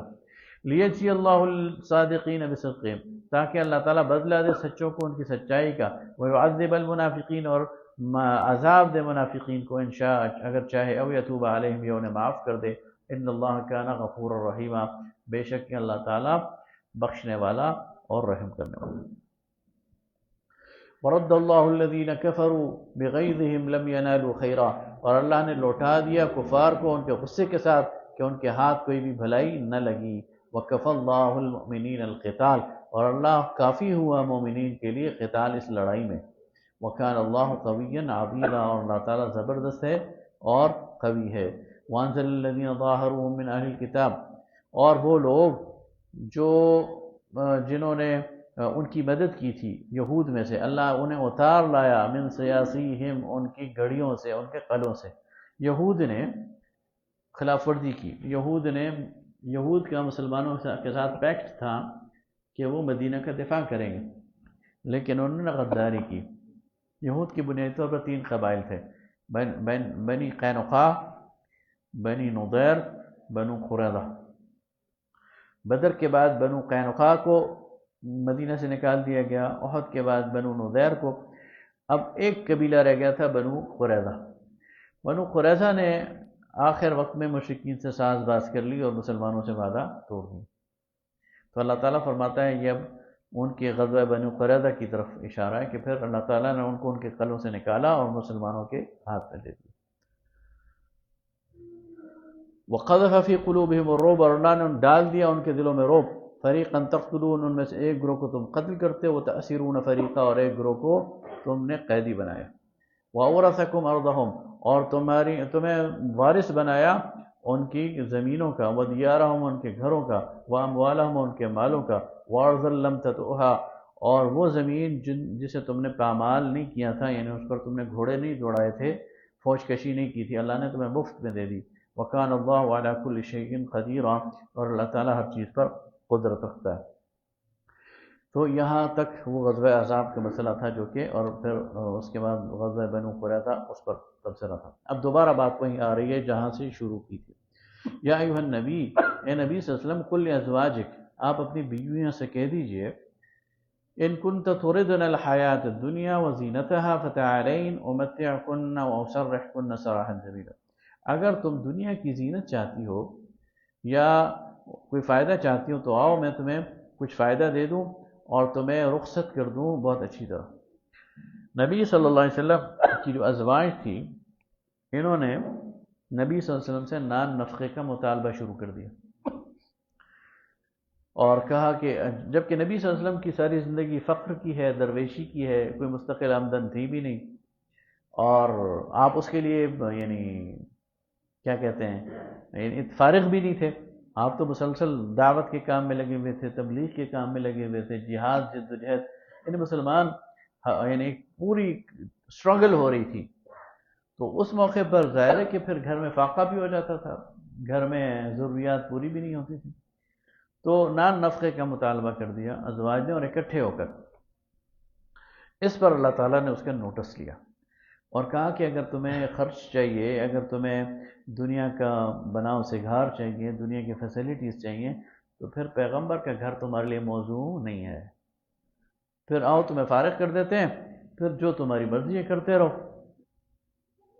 لیکن اگر پیغمبر کے گھر میں رہنا تو پھر تو صبر کے ساتھ اور قناعت کے ساتھ رہنا ہوگا۔ وَإِن كُنتَ تُرِدْنَ اللَّهَ وَرَسُولَهُ، اور اگر تم چاہتی ہو کہ اللہ اور اس کے رسول کی رضا تمہیں حاصل ہو، وَالدَّارَ الْآخِرَةَ، اور آخرت کا گھر، فَإِنَّ اللَّهَ أَعَدَّ لِلْمُحْسِنَاتِ مِنْكُنَّ أَجْرًا عَظِيمًا، تو پھر اللہ تعالیٰ نے ایسی نیکوکار عورتوں کے لیے تم میں سے بہت بڑا اجر مقرر کیا ہوا۔ یا نساء النبی، اے نبی کی عورتوں، مَن يَأْتِ مِنْكُنَّ بِفَاحِشَةٍ مُبَيِّنَةٍ، اچھا اب بتایا جا رہا ہے کہ تمہاری رسپانسبلٹی دوہری ہے، تم عام مومن عورتیں نہیں ہو، تم نبی کے گھر کی عورتیں ہو، تم عام مسلمانوں کے لیے ماؤں کا درجہ رکھتی ہو، اپنی اس حیثیت کو پہچانو۔ تو وہ احساس دلانے کے لیے کیا کہا جا رہا ہے، یا نساء النبی، اے نبی کی عورتوں، من یأتی منکن بفاحشۃ مبینہ یضاعف لها العذاب ضعفین، اگر خدا نخواستہ تم میں سے کوئی فحاشی کی مرتکب ہوگی تو عام عورت کو اگر ایک سزا ملے گی تمہیں دوہری ملے گی۔ اس کا مطلب یہ نہیں کہ خدا نخواستہ یہ کوئی چیز تھی، انہیں احساس دلایا جا رہا ہے کہ تمہارا مقام کتنا بڑا ہے، کہ اگر کسی کو ایک سزا ملے گی تو تمہیں دوہری ملے گی۔ وَكَانَ ذَلِكَ عَلَى اللَّهِ يَسِيرًا، اور یہ اللہ تعالیٰ کے لیے آسان ہے۔ وَمَن يَقْنُتْ مِنكُنَّ لِلَّهِ وَرَسُولِهِ، اور تم میں سے جو فرما بردار رہے اللہ کے لیے اور اس کے رسول کے لیے، وَتَعْمَلْ صَالِحًا، اور وہ نیک عمل کرے، نُؤْتِهَا أَجْرَهَا مَرَّتَيْن، تو اس کو ہم اجر بھی دوہرا دیں گے، اس کا جو اجر ہے وہ بھی عام عورتوں سے زیادہ ہے، ڈبل ہے۔ وَأَعْتَدْنَا لَهَا رِزْقًا كَرِيمًا، اور ہم نے اس کے لیے ایک پاکیزہ عمدہ رزق تیار کر رکھا۔ یا نساء النبی، اے نبی کی عورتوں، لَسْتُنَّ كَأَحَدٍ مِّنَ النِّسَاءِ، تم عام عورتوں کی طرح نہیں ہو، ان اتقیتن، اگر تم ڈرو، فلا تخضعن بالقول، تو تم اپنی آواز میں لوچ پیدا نہ کرو، اپنی آواز میں سافٹنس پیدا نہ کرو، اپنی آواز میں نرمی پیدا نہ کرو۔ فیطمع الذی فی قلبہ مرض، کہ وہ شخص جس کے دل میں کوئی بیماری ہے وہ امید لگا کے بیٹھ جائے۔ وقلن قولا معروفا، اور بات کرو تو معقول، یعنی تمہاری بات میں ایک کرختگی ہونی چاہیے، کسی سے بھی تم بات کرو، کسی غیر محرم سے، تو آواز کی نرمی سے کوئی فائدہ اٹھا سکتا ہے، تو تمہاری آواز میں بھی کرختگی ہونی چاہیے۔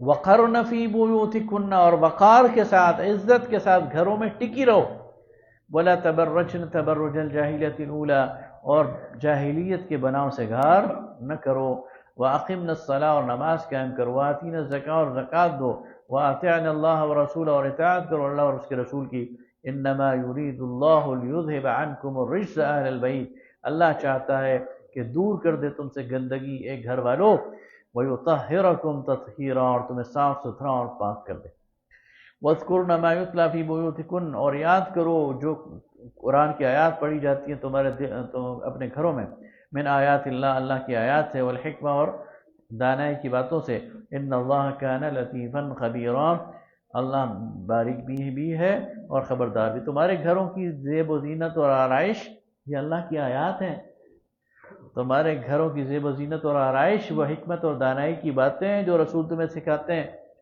تمہارے گھروں میں اس کا چرچا ہونا چاہیے، یہ تم کیا دنیا کی چیزوں اور نان نفقہ اور ساز و سامان کے پیچھے پڑ گئی ہو۔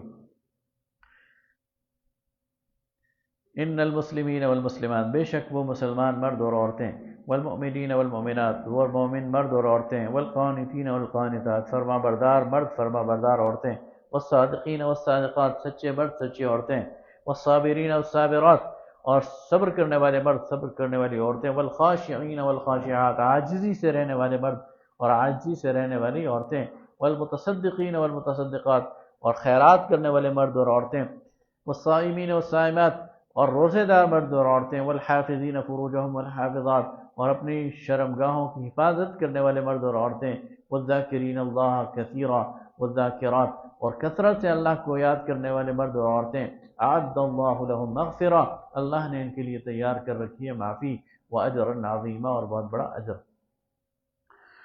وما كان لمؤمن ولا مؤمنہ، اور مومن مرد اور عورت کے لیے جائز نہیں، اذا قضى الله ورسوله اذا امرا ان يكون لهم الخيار، کسی مومن مرد اور عورت کے لیے جائز نہیں کہ جب وہ اللہ اور اس کے رسول اس کے بارے میں کوئی فیصلہ کر لے تو اس کو اس میں کوئی اختیار ہو۔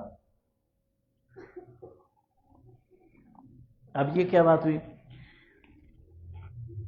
یہ جو نکاح ہے یہ اللہ تعالیٰ نے اختیار دیا ہے ہر مرد کو اور ہر عورت کو کہ وہ اپنی پسند سے نکاح کر سکتا ہے، ہر مومن کو اور ہر مومنہ کو اللہ نے اپنی پسند کا اختیار دیا، لیکن فرمایا جا رہا ہے کہ جب اللہ فیصلہ کر دیں یا اس کے رسول تو پھر انسان کا فیصلہ یہ اختیار ختم ہو جاتا ہے۔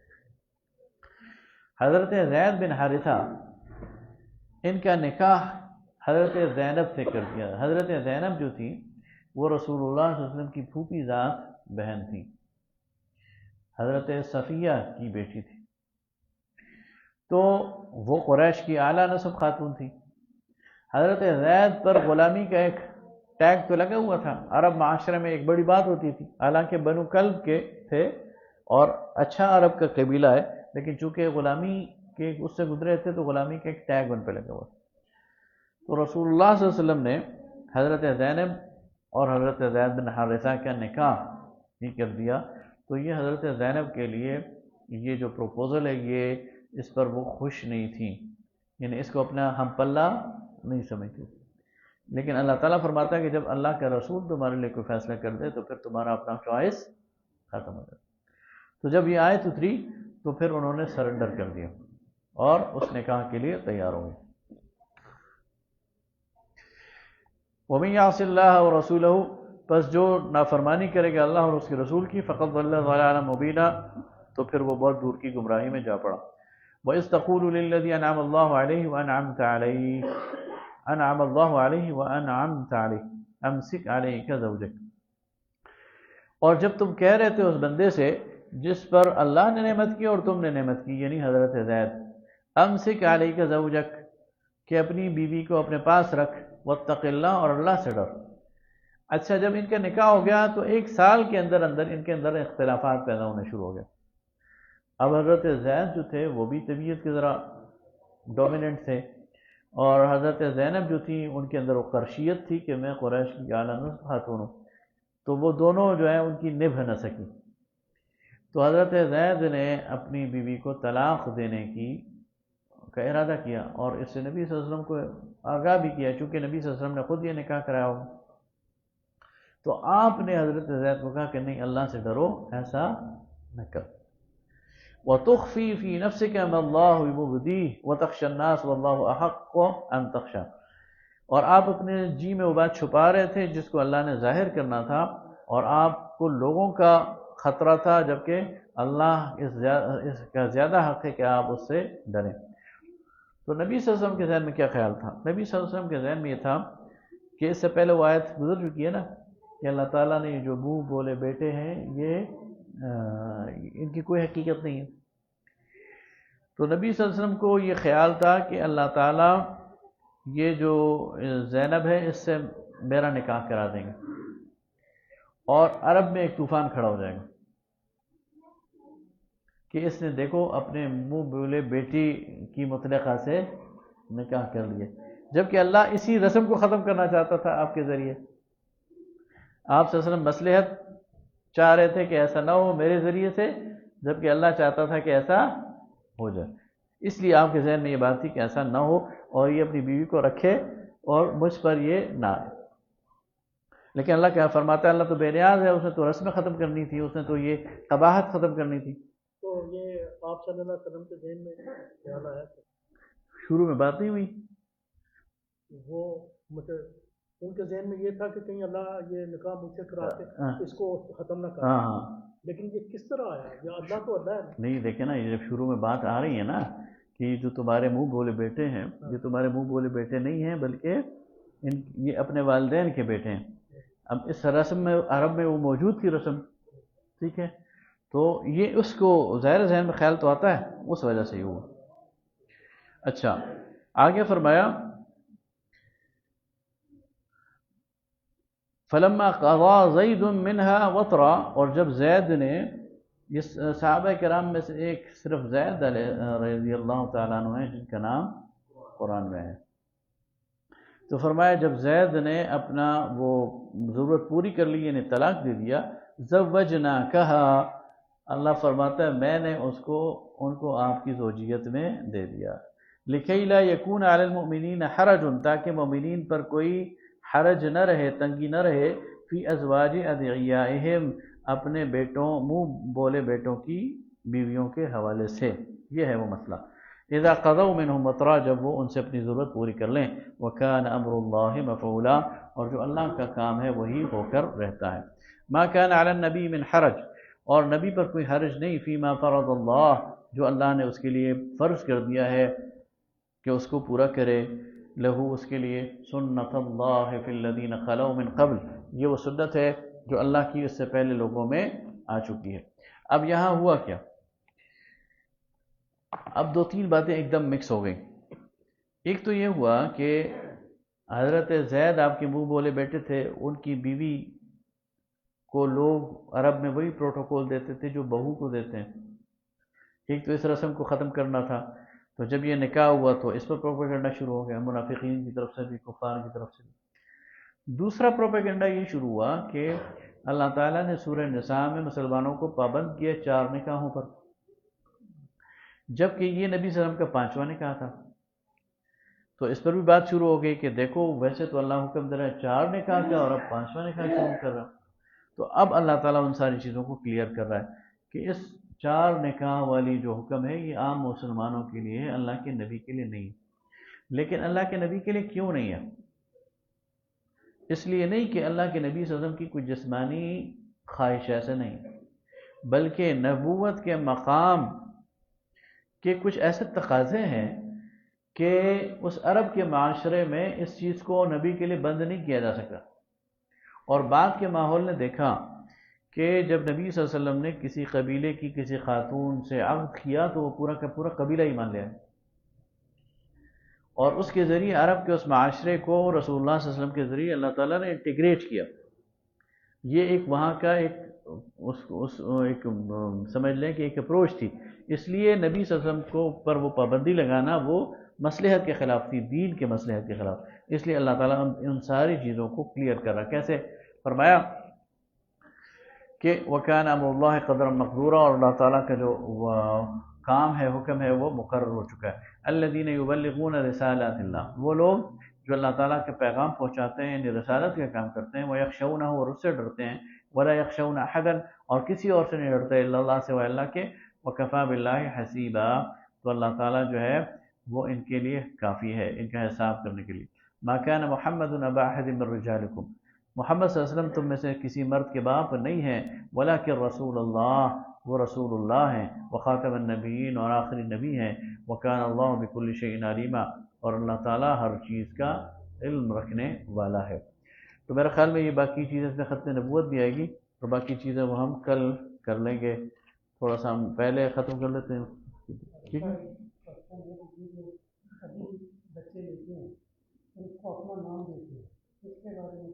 وآخر دعوانا الحمد للہ رب العالمین۔